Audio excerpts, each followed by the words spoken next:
Salut tout le monde! Aujourd'hui, on est le 20 juin. On s'en vient faire un petit tour du rucher, une inspection. On a été vraiment occupés dans les dernières semaines. Et puis, il y a certaines petites tâches qu'on a délaissées. Puis, on s'en vient aujourd'hui un peu faire du ménage, mettre le rucher au niveau. Puis, on va faire ça dans chacun de nos ruchers là, au cours des prochains 10 jours. Donc, une des premières choses qu'on s'en vient faire aujourd'hui, c'est premièrement des inspections généralisées de toutes les ruches. On a rajouté des deuxièmes hausses dans lesquelles on avait 2 cadres bâtis dans le milieu, des anciens cadres de miel.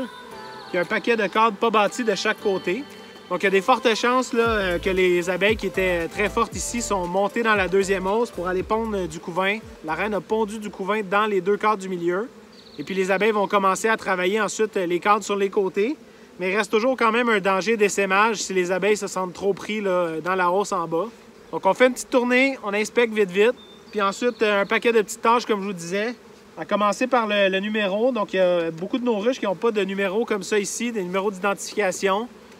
Comme vous le savez, là, nous, le numéro qu'on utilise, c'est un tag pour les oreilles de porc ou les oreilles de cochon. On fait juste pas utiliser la partie arrière, on met une vis à l'intérieur.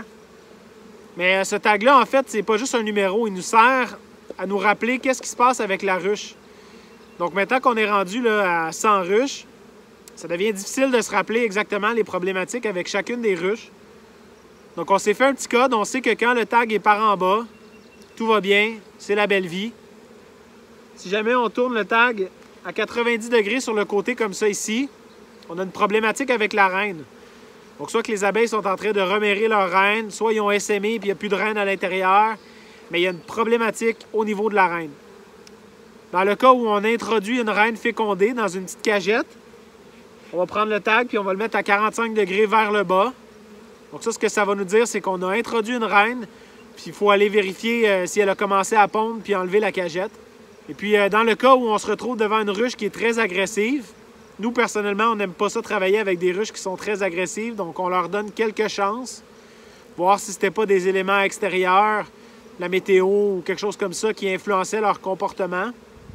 Mais pour s'en rappeler, la ruche agressive, on tourne le tag complètement à l'envers. C'est un peu la façon de dire, il est minuit moins 1 pour cette reine-là. Si la ruche ne change pas son comportement, on va devoir la remplacer.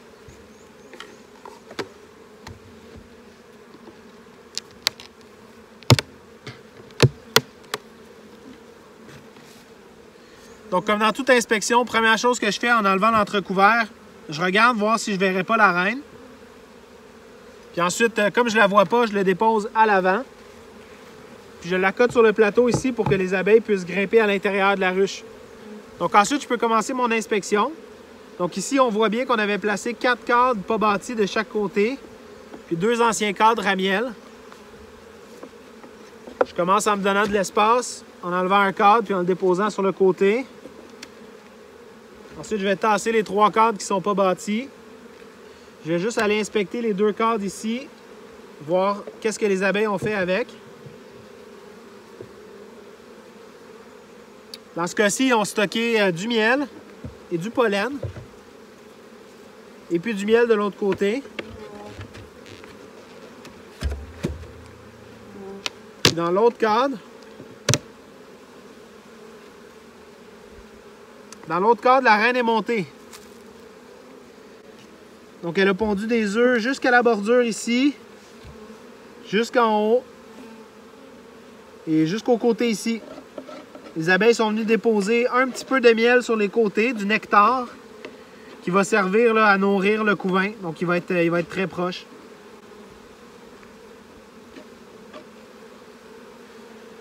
Donc, de l'autre côté, c'est la même chose. La reine a pondu du couvain. Le milieu a éclos ici. Les œufs ont éclos. C'est des larves maintenant. J'ai une bordure d'œufs et puis une bordure de nectar. C'est un super beau patron de pont. Donc déjà, juste en regardant la deuxième hausse, je sais que j'ai une reine qui pond. Oh, la reine est juste ici. Donc les abeilles ont commencé à construire ce cadre-là ici. Ils viennent tout juste là, de commencer les alvéoles. Ici sur le pourtour, les alvéoles ne sont même pas complétées. Puis la reine est déjà dedans en train de chercher. Donc on la voit, elle est juste ici. Donc, elle est déjà en train de chercher des alvéoles libres pour pondre des œufs. C'est un super bon signe. Ici, c'est juste des œufs. Donc, je peux redéposer mon cadre. Donc, je sais que ma reine est dans la deuxième hausse. Ça me donne le champ libre pour aller voir en bas.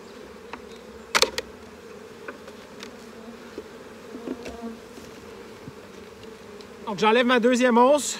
Je la dépose souvent sur mon plateau tôlé. Puis ensuite, on va procéder avec l'inspection de la première hausse. Je vais en profiter pour faire un peu de ménage. Si je vois qu'il y a de la cire à des endroits où je veux pas.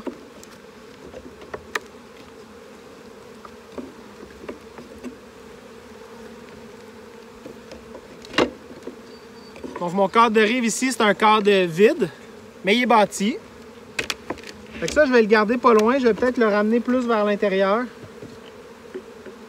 Ici, j'ai un cadre pas bâti.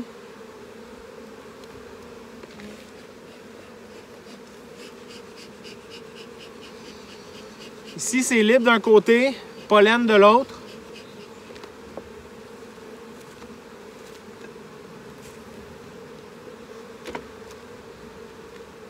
Là, on rentre dans le couvain.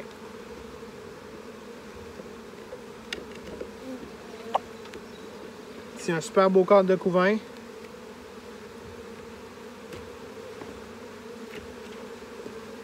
Fait que je vais prendre le cadre vide, puis je vais juste aller le coller ici entre les deux. Donc j'ai du pollen dans le cadre de rive maintenant. J'ai un cadre vide où la reine pourra pondre quand elle va redescendre de la deuxième hausse.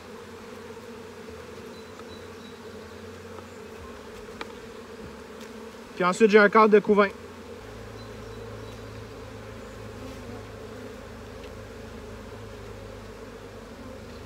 Ici la reine a vraiment pondu tous les alvéoles disponibles. Des deux côtés. Il n'y a aucun miel, aucun nectar, aucun pollen sur ce cadre-là. Juste du couvain.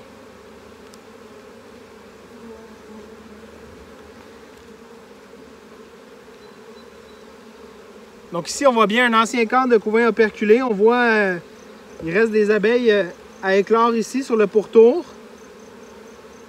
Puis ce cadre-là est rendu comme dans un autre stade. La reine a repassé et puis a pondu tout le milieu en œuf. Donc d'ici 2 semaines, ça va être une autre belle feuille de couvain operculé. Et puis elle va enchaîner les cycles là, au fur et à mesure que l'été avance.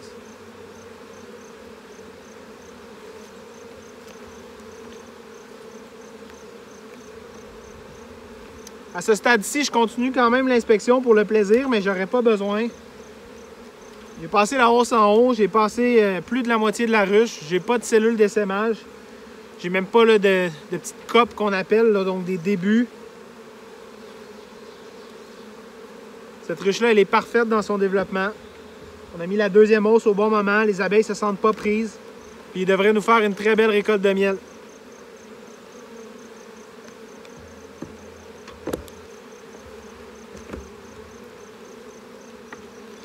Donc comme il restait un cadre pas bâti dans la hausse du bas, je vais venir un peu donner un coup de fouette aux abeilles. Si je le laisse en cadre de rive à l'extérieur, elles vont moins avoir tendance à le construire. Il est comme pas dans leur chemin. Je vais venir le déposer directement dans le milieu. Comme ça, les abeilles n'auront vraiment pas le choix de le construire. Fait que voilà, mon inspection est faite. Je peux refermer tout ça. Cette ruche-là est bonne pour encore un bon 2 semaines.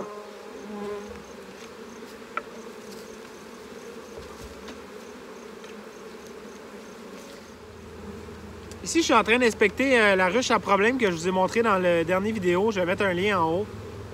C'est la fameuse ruche numéro 3. Donc, je viens de passer dans la deuxième hausse. J'avais des œufs. Ça avait l'air relativement bien. J'ai beaucoup plus de couvains operculés que la dernière fois. Donc, clairement, les larves que je voyais, ben, elles ont été amenées en stade de couvain. Du couvain d'abeilles normal. Par contre, je me retrouve encore avec ces faux bourdons, ces mâles un peu partout.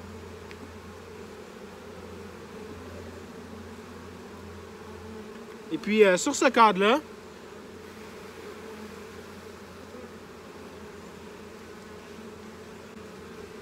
j'ai une belle cellule royale, operculée. Regardez la belle feuille de couvain. Ça, c'est embêtant. Puis ensuite, sur un des derniers cadres vers l'extérieur,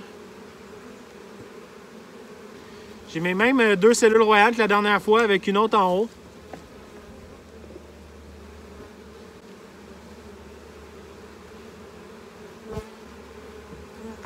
C'est là que ça devient difficile parce que, tu sais, moi, mon travail en tant qu'apiculteur, c'est de gérer cette colonie-là. Puis là, présentement, j'avoue que j'ai aucune idée de qu'est-ce qu'ils font ou de qu'est-ce qu'ils ont envie de faire.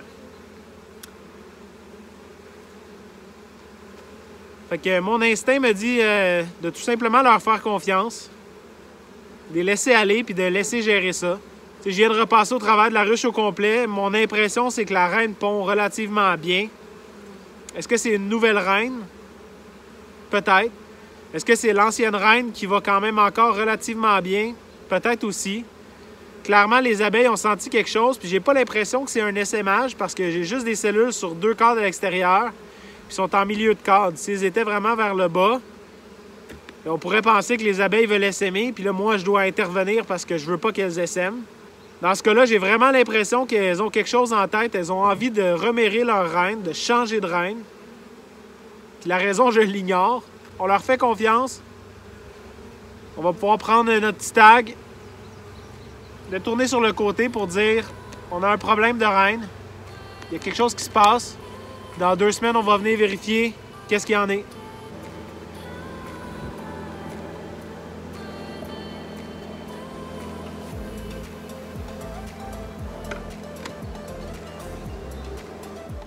Fait que voilà, c'était tout pour le petit vidéo au rucher aujourd'hui. Ça fait du bien de pouvoir prendre son temps un peu pour rattraper le retard dans les petites tâches qu'on doit accomplir ici et là. Maintenant, le rucher, en termes de ce qui est ici à la ferme à Délices-du-Coteau, c'est vraiment parfait. On passe en production de miel. On sent que les abeilles là, sont partout dans les champs en train de ramasser la fleur sauvage. Puis on espère qu'on va faire une belle récolte cette année. Je vous souhaite de passer une belle semaine, puis on se dit à la prochaine fois. Salut!